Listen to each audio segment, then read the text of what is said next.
لما قرر ما ادخلش المطبخ بتبقى النتيجة فول، وبرضه بتدخلي وبتعمليه.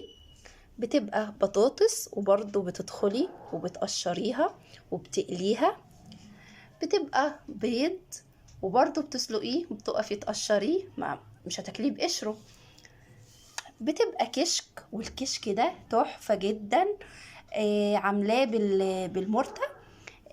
حطيت قطعة سمنة بلدي ومعاها قطعة مرتة، طعمه خرافة، طعمه الحاجات البلدي بتاعت زمان دي. جبنة، تمام، وكمان جرجير. والأكلة دي مفضلة جدا لقلبي، وبتفتح النفس جدا. ما تنسوش تعملوا لي لايك ومتابعة للصفحة عشان ينزل لكم كل جديد.